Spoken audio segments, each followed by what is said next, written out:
First question की अगर हम लोग बात करें तो भाई अपॉइंटमेंट से रिलेटेड है, बहुत इंपॉर्टेंट क्वेश्चन है। क्वेश्चन है आप लोगों का, केंद्रीय सतर्कता आयोग में भारत के कार्यवाहक केंद्रीय सतर्कता आयुक्त के रूप में किसे नियुक्त किया गया है? तो भाई इसका करेक्ट आंसर बन जाता है सुरेश एम पटेल। सुरेश एम पटेल इसका करेक्ट आंसर बन जाता है। साथ में मैं आप लोग को बताऊं, उन्हें संजय कोठारी के स्थान पर नियुक्त किया गया है, जिन्होंने 23 जून 2021 को अपना कार्यकाल पूरा कर लिया। चलिए, वह नए केंद्रीय सतर्कता आयुक्त की नियुक्ति तक इस पद पर बने रहेंगे। साथ में मैं आपको बताऊं, केंद्रीय सतर्कता आयुक्त का नेतृत्व सीवीसी करता है और इसमें अधिकतम 2 सतर्कता आयुक्त हो सकते हैं, मतलब मैक्सिमम 2। चलिए मूव करते हैं आज के अगले प्रश्न के साइड, लेकिन उससे पहले आज के वीडियो के लाइक के टारगेट की हम लोग अगर बात करें तो भाई आज के वीडियो के लाइक का टारगेट है 2500 प्लस लाइक्स। आई होप ये टारगेट सभी ज्यादा से ज्यादा अचीव करने का ट्राई करेंगे। अच्छा, पीडीएफ के लिए मैं आप लोग को बता दूं तो पीडीएफ ना टेलीग्राम पे मिल जाती है आप लोग को, तो प्लीज करके पीडीएफ आप लोग वहां से डाउनलोड कर लीजिएगा, ठीक है। और टेलीग्राम के ग्रुप में ना क्विज भी होता है डेली, तो जो कि आपके सभी एग्जाम्स के लिए इंपॉर्टेंट है, आपके रिवीजन के लिए इंपॉर्टेंट है, तो ज्यादा से ज्यादा लोग उस क्विज में भी पार्टिसिपेट करने का ट्राई करिए।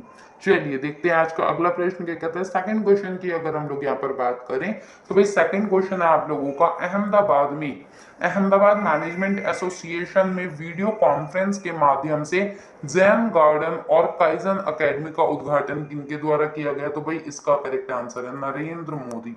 प्रधानमंत्री नरेंद्र मोदी जी के द्वारा 27 जून को अहमदाबाद मैनेजमेंट एसोसिएशन में वीडियो कॉन्फ्रेंसिंग के माध्यम से एक जैन गार्डन और काइजन एकेडमी का उद्घाटन किया गया।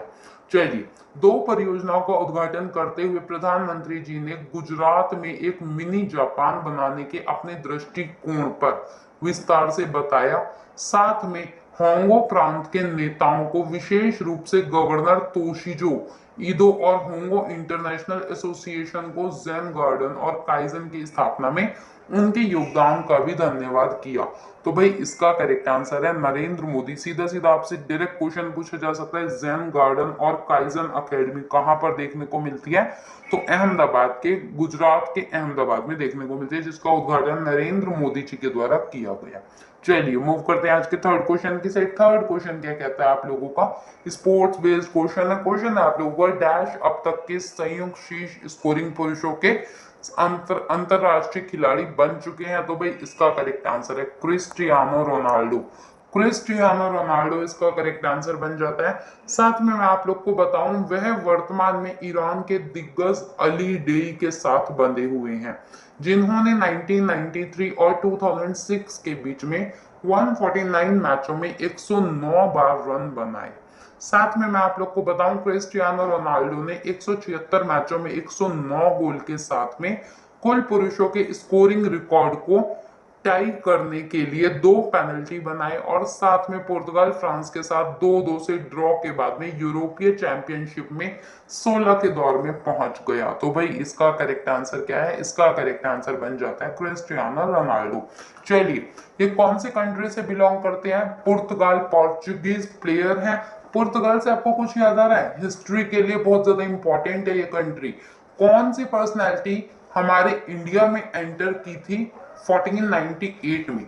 उन पर्सनैलिटी का नाम आपको लिखना है, उस हिस्टोरियन पर्सन का नाम आप लोग को कमेंट बॉक्स में लिखना है।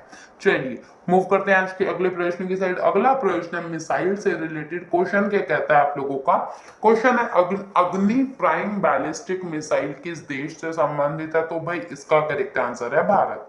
जी हाँ, भारत इसका करेक्ट आंसर बन जाता है। साथ में मैं आपको बता दूं, डीआरडीओ की बात हो रही है यहाँ, मतलब डिफेंस रिसर्च डेवलपमेंट ऑर्गेनाइजेशन, रक्षा अनुसंधान और विकास संगठन।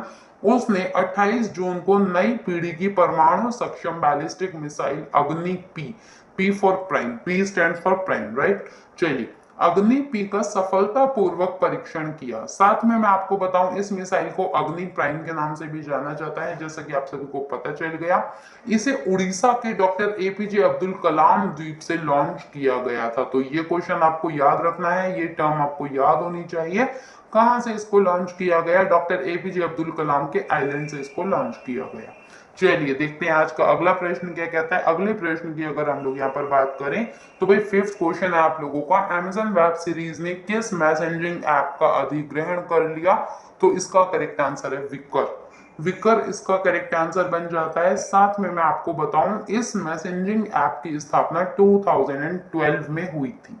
ठीक है, अगर इसके बारे में मैं आपको थोड़ा सा ओवरव्यू दूं तो विकर ऐप एक एंटी क्रिप्टेड मैसेजिंग ऐप है जो पत्रकारों और विसल ब्लोअर के बीच एक बहुत ज्यादा लोकप्रिय रहा। यह अभी तक स्पष्ट नहीं हुआ है कि भाई यह कदम मुफ्त यूजर्स के लिए ऐप की लोकप्रियता को कैसे प्रभावित करेगा। तो इसका करेक्ट आंसर क्या बन जाता है? इसका करेक्ट आंसर है आप लोगों का विकर मैसेजिंग ऐप। चलिए एक चीज और मैं बता दूं इसके बारे में, अमेजन वेब सर्विसेज अमेजन की एक सहायक कंपनी है जो व्यक्तियों को on demand cloud computing platform पर और एपीआई को प्रदान करती है। तो इसका करेक्ट आंसर आप लोग को पता होना चाहिए विकर। विकर की स्थापना पूछी जाए तो 2012 में इस्टेब्लिशमेंट हुई थी ये कंपनी मैसेजिंग ऐप। चलिए मूव करते हैं आज के अगले प्रश्न की साइड। सिक्स क्वेश्चन है आप लोगों का, क्या सिक्स क्वेश्चन है, कर्नाटक सरकार के अनुसार बेंगलुरु उपनगरीय रेल परियोजना पर काम 2021 के किस माह से शुरू किया जाएगा? तो भाई सितंबर इसका करेक्ट आंसर बन जाता है। आजकल के एग्जाम्स को देखते हुए ना इस टाइप के क्वेश्चन भी बहुत ज्यादा पूछे जा रहे हैं मंथ बेस्ड, कि भाई ये कौन से मंथ में ऑब्जर्व किया जाता है, ये किस मंथ से होता है, तो उसी टाइप से क्वेश्चन फ्रेम हो रहे हैं। चलिए अगर हम लोग इसके करेक्ट आंसर की बात करें, जैसे कि मैंने आपको बताया सितंबर इसका करेक्ट आंसर बन जाता है। साथ में मैं आपको बताऊं इस परियोजना के पूरे होने की उम्मीद जताई जा रही है कब तक? इस परियोजना के पूरे होने की उम्मीद जताई जा रही है 2026 तक। 2026 तक पूरी हो जाएगी ये परियोजना, ऐसी उम्मीद जताई जा रही है। साथ में मैं आपको बताऊं यह परियोजना 15,000 करीबन करीबन 15,000 करोड़ रुपए की अनुमानित लागत से पूरी की जाएगी। तो इसका करेक्ट आंसर है सितंबर। 2026 तक इसको कंप्लीट करने की बात कही जा रही है कर्नाटक गवर्नमेंट के द्वारा। चलिए देखते हैं आज का अगला प्रश्न क्या कहता है। सेवंथ क्वेश्चन की अगर हम लोग यहाँ पर बात करें तो भाई सेवंथ क्वेश्चन है, सरकार द्वारा फेम योजना को कितने सालों तक के लिए बढ़ाने का फैसला किया गया है? तो इसका करेक्ट आंसर है 2 साल। 2 सालों तक के लिए एक्सटेंड करने का फैसला किया गया है। साथ में मैं आपको फेम की फुल फॉर्म बता देती हूँ फटाफट से। फेम की फुल फॉर्म क्या है? Faster adaptation and manufacturing of electric vehicles. Basically electric vehicles के लिए ये स्कीम है। ठीक है, साथ में मैं आपको बताऊं ये फेज 2 होगा, जो अभी मतलब जिसको एक्सटेंड किया गया है ना, इसको फेज 2 का नाम दिया जाएगा। फेज 1 की अगर हम लोग बात करें तो 1 अप्रैल 2019 से 3 साल की अवधि के लिए इसको लागू किया गया था। और अगर अब बात की जाए तो अब ये हो गई है 31 मार्च 2024 तक। ठीक है, साथ में मैं आपको बताऊं भारी उद्योग विभाग द्वारा इलेक्ट्रिक टू व्हीलर्स के लिए मांग प्रोत्साहन को 10,000 रुपए किलोमीटर प्रति घंटा किलोमीटर पर आवर से बढ़ाकर 15,000 करने के बाद यह तिथि बढ़ा दी गई है। तो भाई इसका करेक्ट आंसर आपको 2 साल याद रखना है। ठीक है, 22 से 23, 23 से 24, मतलब बेसिकली ये 24 तक के लिए बढ़ा दी गई है, आपको ये याद रखना है। चलिए मूव करते हैं आज के अगले प्रश्न की साइड। अगला प्रश्न आपका क्या कहता है? अगला प्रश्न है, किस राज्य और संयुक्त राष्ट्र विश्व खाद्य क्रम ने घरेलू खाद्य और पोषण सुरक्षा में सुधार के लिए साझेदारी की है? तो भाई इसका करेक्ट आंसर बन जाता है उड़ीसा। जी हाँ, उड़ीसा के गवर्नमेंट ने, उड़ीसा सरकार ने संयुक्त राष्ट्र विश्व खाद्य कार्यक्रम ने साथ में, उड़ीसा सरकार के साथ में संयुक्त राष्ट्र विश्व खाद्यक्रम कार्यक्रम ने घरेलू खाद्य और पोषण सुरक्षा में सुधार के लिए साझेदारी की है। ठीक है, एक एमओयू पर साइन किया है। साथ में मैं आपको बताऊं आजीविका की पहल को मजबूत करके और राज्य समर्थित महिला स्वयं सहायता समूहों तक पहुंचकर घरेलू खाद्य और पोषण सुरक्षा में सुधार किया जाएगा। यहाँ पर बात हुई है उड़ीसा की, तो उड़ीसा के गवर्नर और सीएम का नाम आप लोग को कहाँ पर कमेंट बॉक्स में लिखना है। आई होप आप लोग लिखेंगे। चलिए मूव करते हैं आज के अगले प्रश्न की साइड। अगला प्रश्न क्या कहता है, भारत का पहला कौन सा राज्य बहुत इंपॉर्टेंट क्वेश्चन है, क्योंकि डिसीज से डेफिनेटली इस बार आपके जो भी एग्जाम होंगे डेफिनेटली डिसीज से क्वेश्चन पूछने के चांसेस बहुत ज्यादा हैं, क्योंकि कोविड 19 चल रहा है, आप सभी को पता है। कोविड 19 के बारे में सब लोग पढ़ के जाएंगे, बाकी अदर डिसीज के बारे में एग्जामिनर पूछ सकता है, ज्यादा चांसेस हैं। चलिए क्वेश्चन क्या कहता है, भारत का पहला कौन सा राज्य रेबीज मुक्त राज्य बन चुका है? तो भाई इसका करेक्ट आंसर है गोवा। गोवा इसका करेक्ट आंसर बन जाता है। साथ में मैं आप लोग को बताऊं, मुख्यमंत्री प्रमोद सावंत के अनुसार राज्य में पिछले 3 वर्षों से एक भी रेबीज का मामला सामने नहीं आया, तो ये बहुत अच्छी बात है। साथ में मैं आपको बताऊं, मुख्यमंत्री जी ने प्रकाश डाला है कि भाई गोवा में जो डॉग होते हैं ना, रेबीज कैसे होता है? कुत्ते के काटने से, ठीक है, डॉगी के काटने से। साथ में मुख्यमंत्री जी ने बताया है कि गोवा ने कुत्तों में रेबीज के खिलाफ 5,40,593 टीकाकरण हासिल किए हैं। ठीक है, तो ये थोड़ा सा डेटा आपको याद होना चाहिए। 3 सालों से वहां पर रेबीज का कोई भी केस नहीं देखने को मिला। रेबीज किस एनिमल से रिलेटेड होता है? तो ये होता है डॉगी से रिलेटेड। चलिए मूव करते हैं आज के अंतिम प्रश्न की साइड। अंतिम प्रश्न क्या कहता है, दीपिका कुमारी, यहाँ पर बात हो रही है दीपिका कुमारी की, तो दीपिका कुमारी किस खेल से संबंधित है? तो इसका करेक्ट आंसर है तीरंदाजी। तीरंदाजी इसका करेक्ट आंसर बन जाता है। साथ में मैं आपको बताऊं, भारत की दीपिका कुमारी ने पेरिस में आयोजित विश्व कप चरण 3 में एक ही दिन में स्वर्ण पदक अपने नाम कर लिया। अच्छा, आपका फर्स्ट क्वेश्चन आज का, आपका अगला क्वेश्चन क्या है, दीपिका कुमारी कौन से स्टेट से बिलोंग करती हैं? फटाफट से कमेंट बॉक्स में लिख दीजिएगा कौन से स्टेट से दीपिका कुमारी बिलोंग करती हैं। चलिए अगर हम लोग यहाँ पर बात करें कल के क्विक रिवीजन की, तो फटाफट से हम लोग क्विक रिवीजन ले लेते हैं कल का। सौरभ चौधरी शूटिंग से संबंधित है। साथ में मैं आपको बताऊं, एनसीबी के ब्रांड एम्बेसडर के रूप में पंकज त्रिपाठी को नियुक्त किया गया है। अच्छा, हाल फिलहाल में एक और अपॉइंटमेंट हुआ है किसका, वीवो के ब्रांड एम्बेसडर के रूप में किनको नियुक्त किया गया है? साथ में वन प्लस, ये हमने क्लास में डिस्कस किया था कुछ दिनों पहले।